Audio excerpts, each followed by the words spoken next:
This week we're talking about bisexuality and lesbian women's mental health.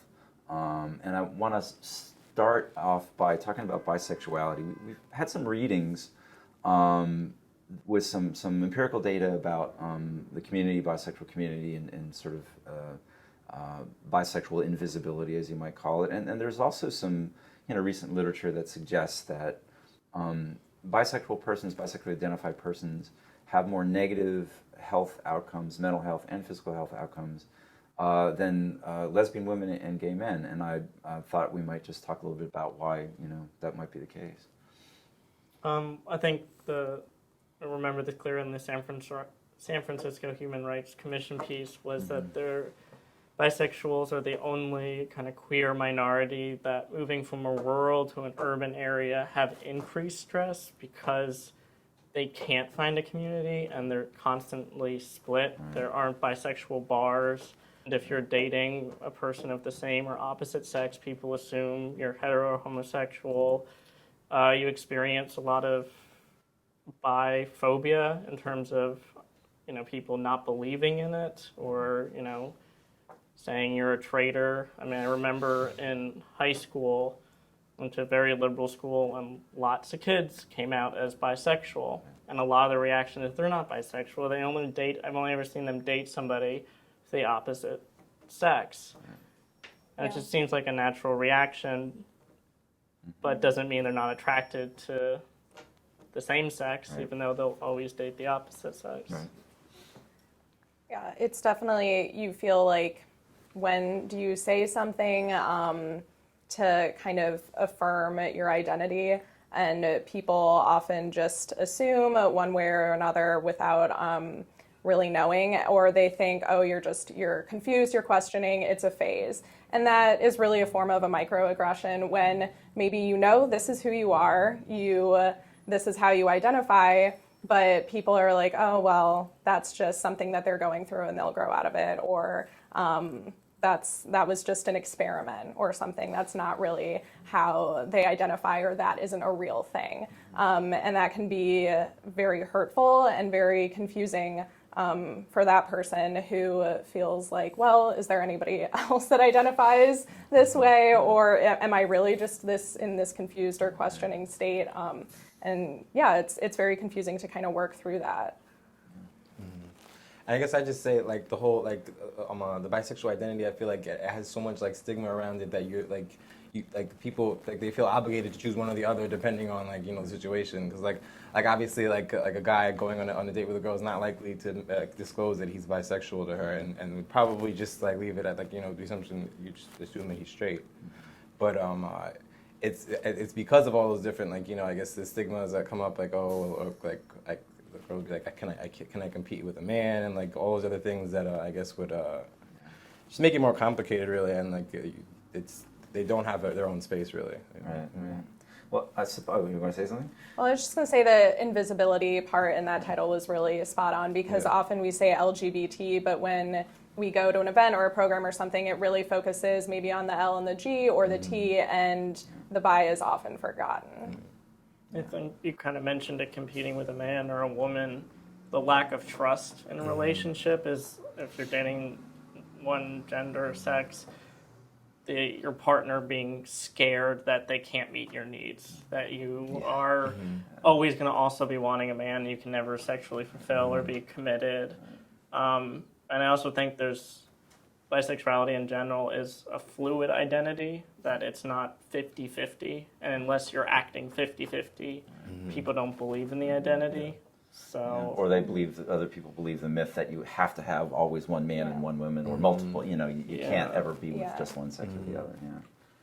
And it's a good point that gender is fluid too. So I have difficulty using bi as well, because it is that dichotomy that gender is either male or female, and there's nowhere in between. So it's a difficult term to come to terms with as well. You're grappling with, well, where does the sexual fluidity come into play? Yeah, it's very complicated, and it's not hard to see how. And as a minority person, you're always dealing with stress. Regardless, and to some extent hiding or passing or You know, that's something I think we all deal with, you know, growing up. And you could very easily see how the added stress of having to do so for both the straight community and the gay community sort of hide or mask that one aspect of your identity differentially, you know, depending on the context you're in. Talking a little bit more now about, you know, lesbian women's mental health issues. And I'm interested that there was some video material and some written material that we've read, but I'm interested, I mean, while we're talking about sort of like how you know, the differences between the L, the G, the B, and the T, you know, what sort of special circumstances do you think, you know, lesbian women have in terms of health and mental health specifically, and how that might differ, say, from gay men or, you know, straight men and women? I think there's a lot of things when you're a lesbian.